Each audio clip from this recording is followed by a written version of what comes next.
Hi, welcome. Today we're going to be doing another pumpkin snowflake. And this one has a little bit more of a challenge. It has a little bit of a partial curlicue up there for the stem. And we're going to go ahead, cut out the box folding template. You'll notice that most pumpkins as they're growing have little tendrils that come out and help the vines grab on and grow. So that's what that curlicue is representing.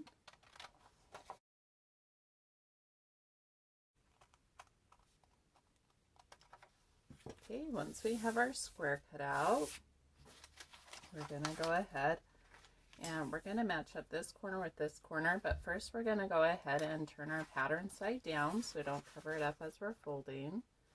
We're going to go ahead and match up that corner, and we're going to fold along line 1. Then we're going to match up these 2 small points, and we're going to fold along line 2. And then we're going to put pattern side down again. We're going to use our fingernail down here at the bottom just to help us as we're making a little crease down here. It helps us as we're folding up the sides so we can fold along line 3. And then we're going to unfold 3, and then we're going to bring up the side with the 2 folds. We're going to tuck those folds under, and I'm using my fingernail again to make a crease. I'm going to hold those 2 ears together. I'm going to tug on those ears. Use my fingernail down here to try to get a nice point. I'm struggling a little bit with the point here. Try to keep those folds together. Get a nice point. Fold along line 4.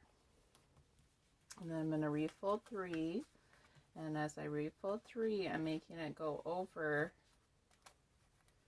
that extra 4 layers of paper, so I'm going to need to recrease as well.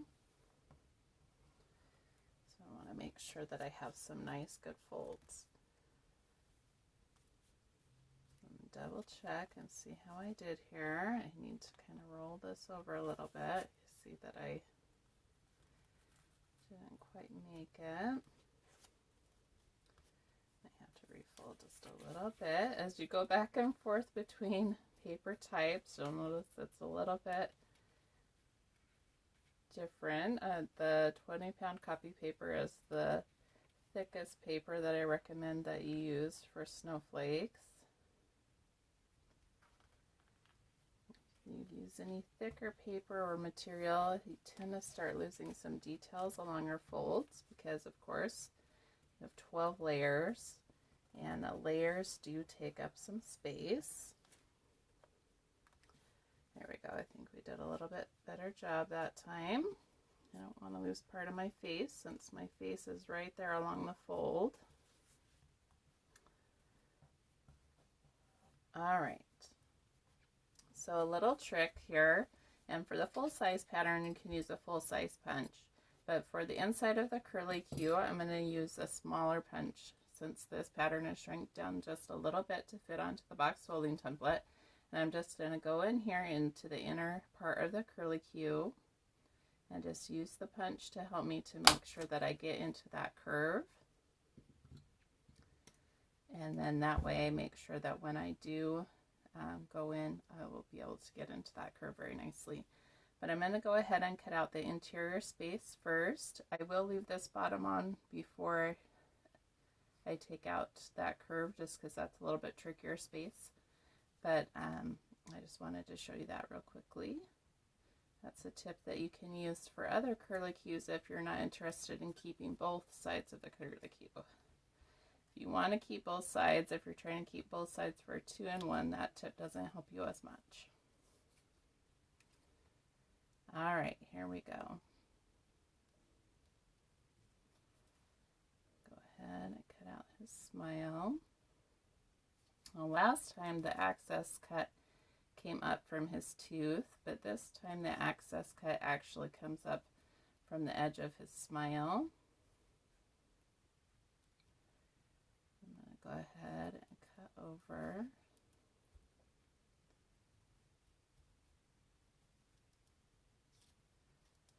Go ahead and cut his little smile out here.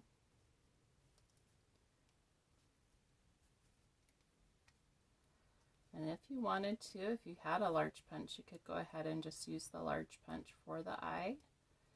That's something that you can decide to do. You can always make changes to the pattern to fit how you think it should look, or the materials you have at hand, the different tools that you might have. If you have a different paper punch, different shape you want to use, maybe you want the eyes to be stars and you have a star punch. Whatever it is that you want to do. As an artist, you don't have to just copy another person's work or copy exactly what you're seeing. You can add that artistic touch to it. You can add your own vision of what it should look like, or how you want it to look, or to express a feeling.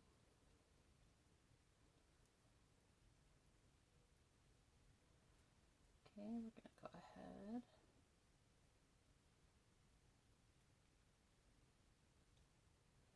It is kind of funny in the digital age where we have the ability that we can just copy stuff. Sometimes even as artists, we still feel like we have to copy reality. And it's like we can add our own interpretation of how things feel or look, or how we wish things were, instead of having an exact copy. So we can make an exact copy fairly easily.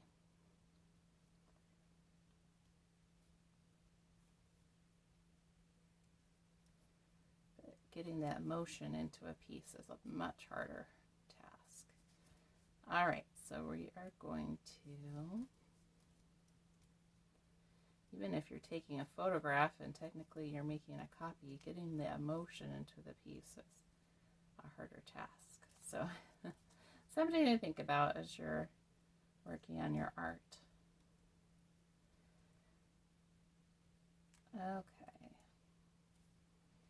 See that helped me get in there, and I am just going to go ahead and cut this excess off so that it's not in my way as I'm cutting. That way I can get in here. Hopefully I can get in here a little bit easier. Turn my scissors.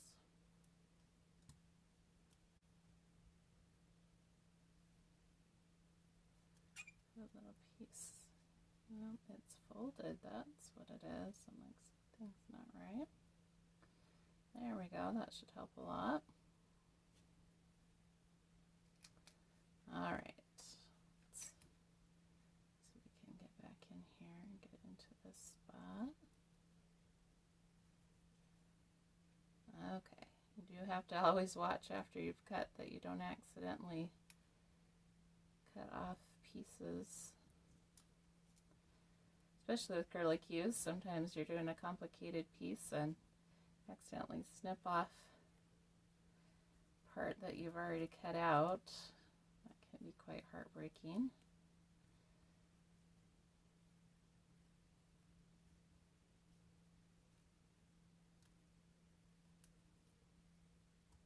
Okay, go ahead. And again, I want to encourage you to go ahead and try to find some thinner paper. The 20-pound copy paper is great for practicing on, and for this instance where we're printing out a pattern onto it, it's great for the box folding template, but it is a little bit more challenging to cut through. You'll find it's easier to get around curves if you're using a thinner paper. So I do want to encourage you to keep looking for different options for paper that might work better for you.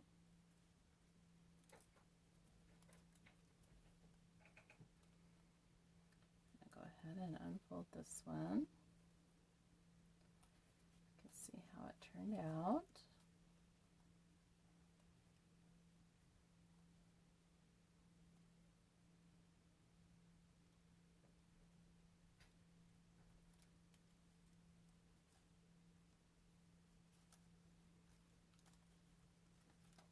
Okay, there we go.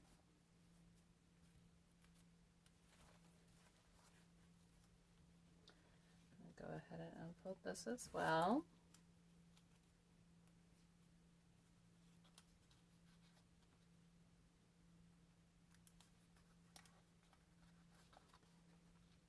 And then we're going to go ahead and cut out.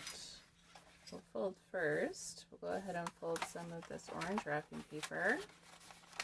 You'll notice the color does make a big difference too into the feel of the snowflake.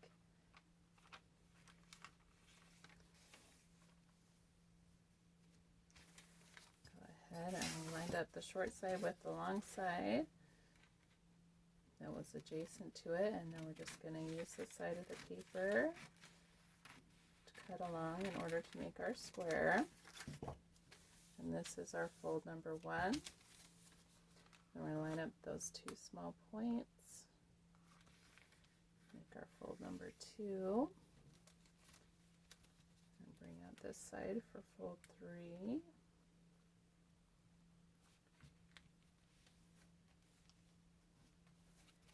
And then bring in the side that has the 2 folds and tuck those 2 folds in.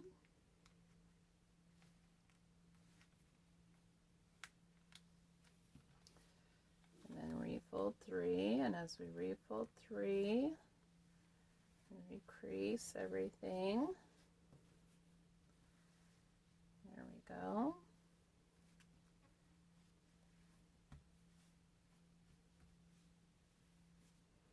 All right, now we're going to go ahead and cut out our pattern.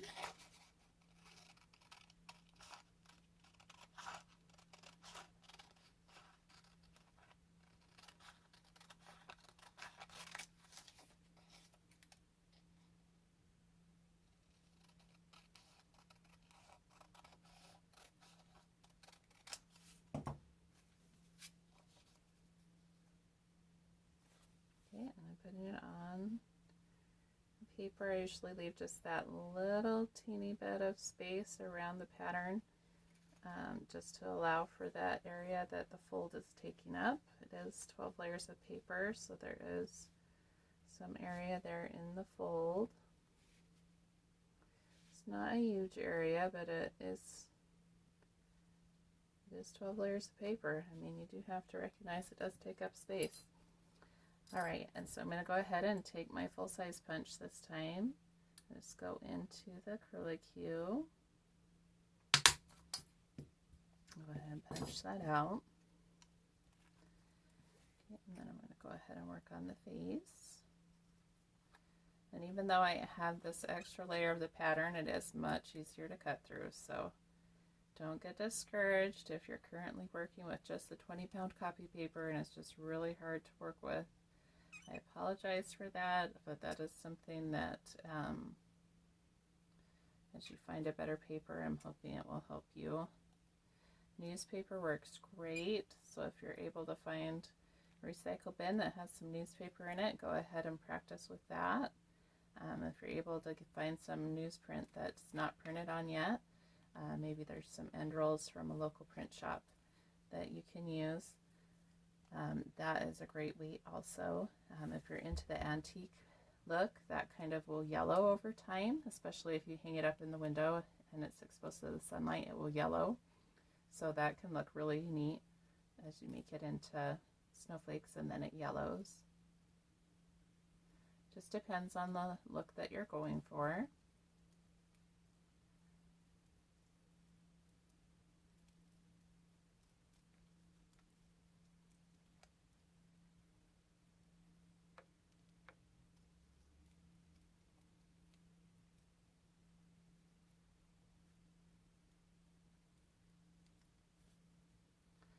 Definitely is much easier to do the curves with the thinner paper.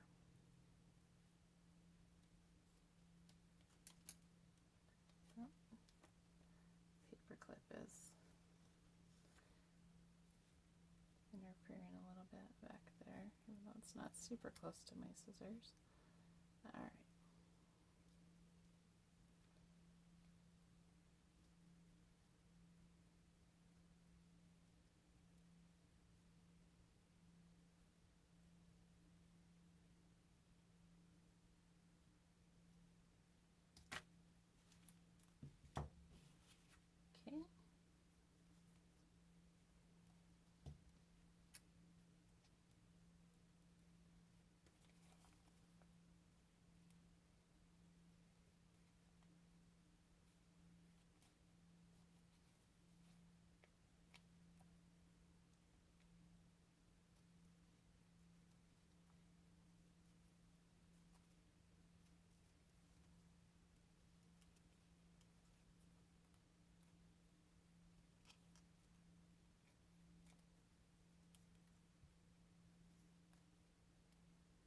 break into that area where we did the paper punch, and then I'm just going to go ahead. I'm actually going to leave a little bit more space this time than I did last time. I had a little bit of a hard time holding on. Didn't leave enough space last time. Just break that off so that I can get in here. And if that extra space that I left on, it should be easier to hold on to. And just go ahead and find a good spot up in here.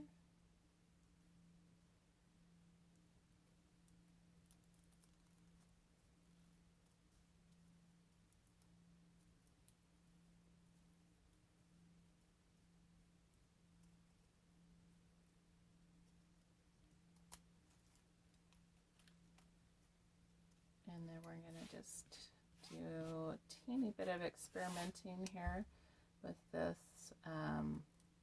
with a little 2-in-1 before we detach it from the smaller, or from the larger snowflake, just because it's easier to handle the smaller space while it's still attached to the larger snowflake. So let's see. We'll just do a little bit.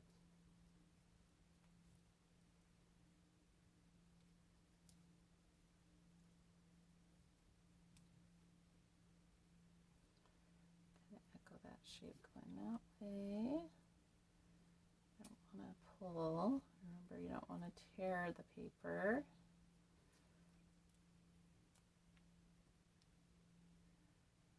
Tends not to turn out well.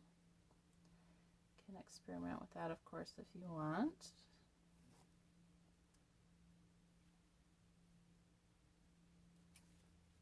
I try hard not to tear the paper.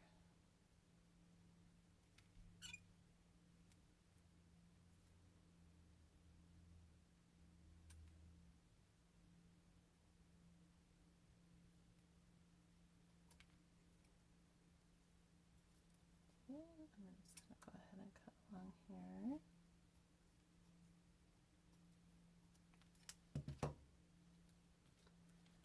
I'll open these small ones to see what we have.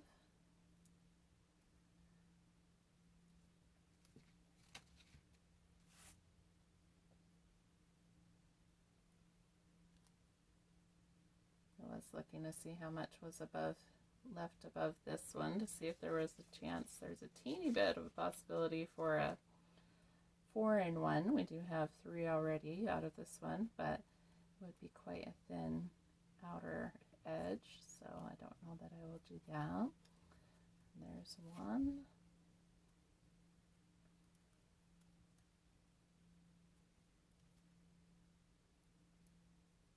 That's just the pattern that fell off there.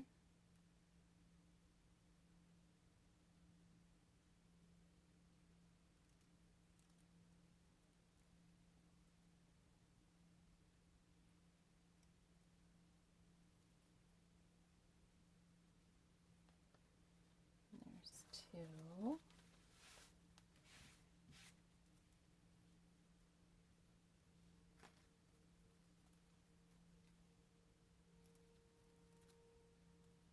This will be the 3rd one.